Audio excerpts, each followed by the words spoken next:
Well, looks like it's that time again. It's time for another video here at the Digby Model Railway in Digby, Nova Scotia.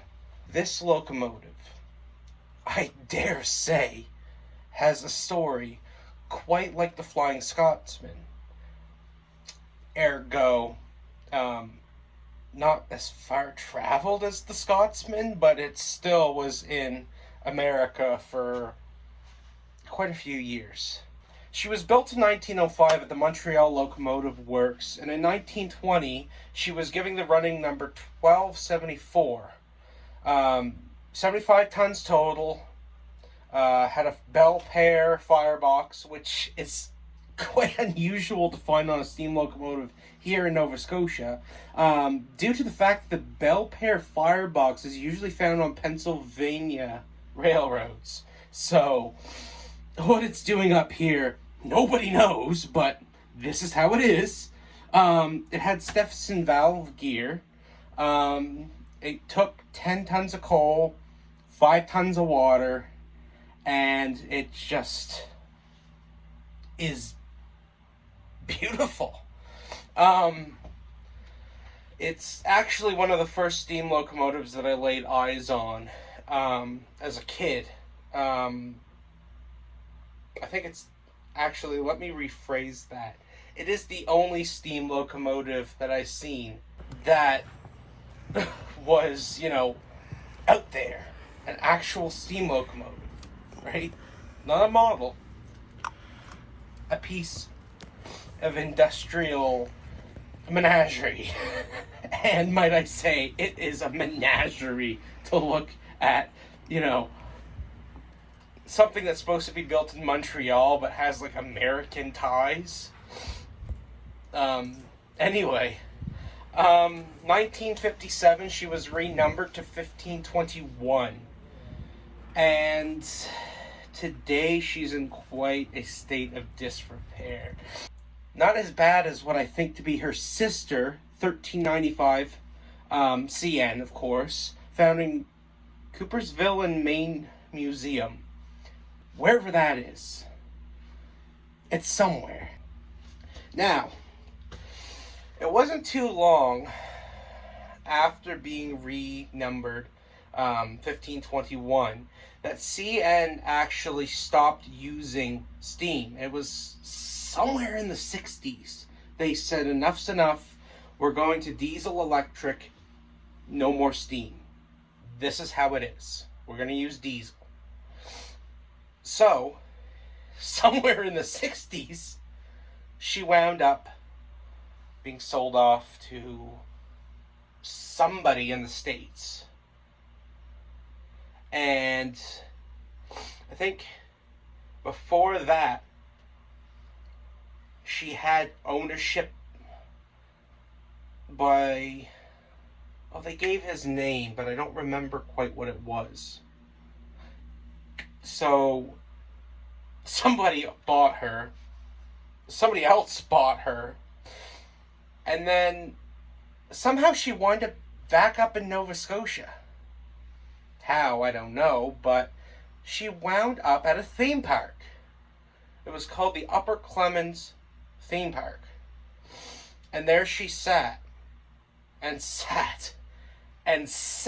up until 2020, when the theme park closed down and some school from Germany decided, hey,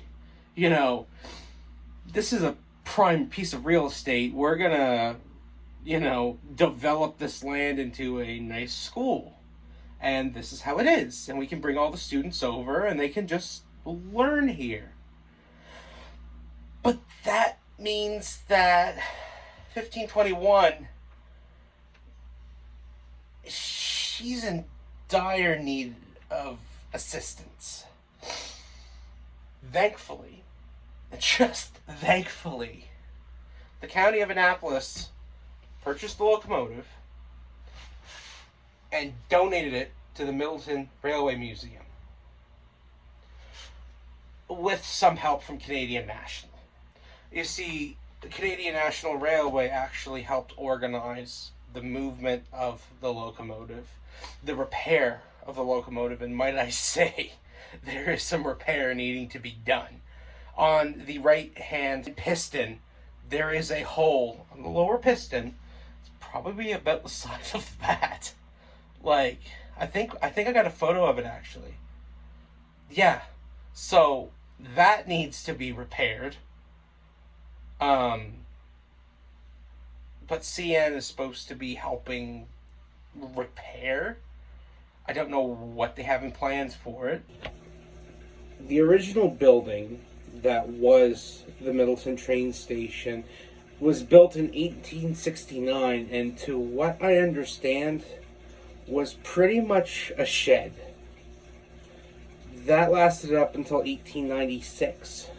And in 1890, they reconstructed a 3-story tall train station in anticipation of a branch line created from Bridgewater, running over to Middleton from the Halifax and Southwestern Railway, and also iron mines that had just opened up close to Middleton. So this station would be serving all that and then some.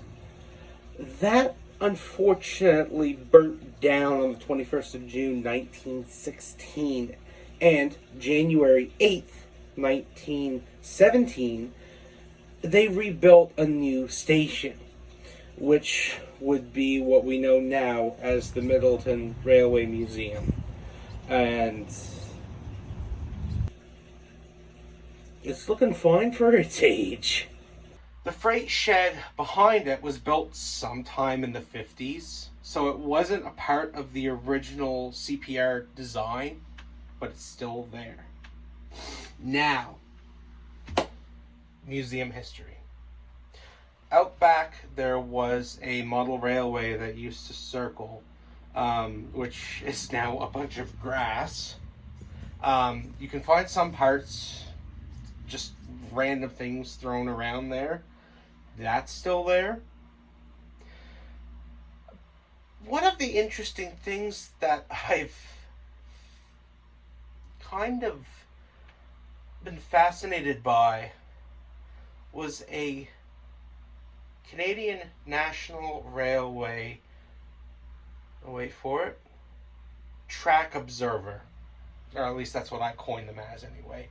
These buggies would zip up and down the line, and you'd have repairmen kind of like watching the line. I don't know if they were called repairmen. You'd have men watching the line to see if there was any damage to the tracks, damage to the ties, would pull on equipment, all sorts of stuff just to keep the railway up to speed.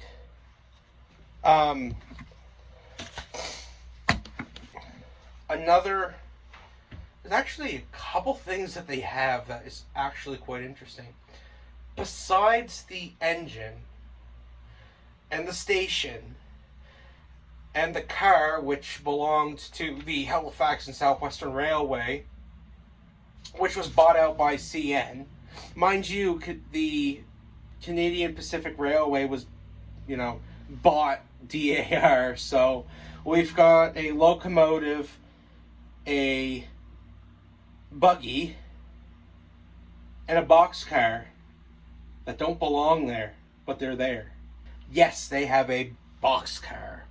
Beautiful, beautiful boxcar. Looked like it was post-war, but then again, it might have been like during the war. Sometime in the 40s. I know it wasn't the 50s that this boxcar was built. But due to the fact that there is a turning lever on the roof, which, depending which way you would have turned it, would have either applied the brakes to the bogies or loosened the brakes to the bogies. That's there. And I know that it was used after dieselization in the 60s because there's a hose running underneath of it, which would have applied pressure to the brakes, obviously through the hoses, and it would have probably ran up until the line closed down in late 80s, early 90s. And that's just how it is. An interesting thing is, before the station closed, it would have serviced a Bud car, which I'd have to go through my photos to find it, but here it is. Coming into the Digby station here, this Bud car would have been the thing back in the day. I had a conversation with a woman who had been there when the Bud car first got to Digby, and she stated that her and her husband both liked steam locomotives. So when they heard this Bud car was coming along, they had to go see just what it was about. And lo and behold, when it came around the corner, she was disgusted. Imagine her husband was as well, but it just didn't have that huffing and puffing and chuffing that a steam locomotive had. So, when it came to the station, and not this big steam locomotive that felt like it was alive, it really felt like it had murdered the railway here in Nova Scotia. We no longer had this beautiful living piece of steel that felt like every push it was alive. We now have this machine. I'm Nick Barnaby with the Digby Model Railway, and I'll catch you next time. Would you look at the time?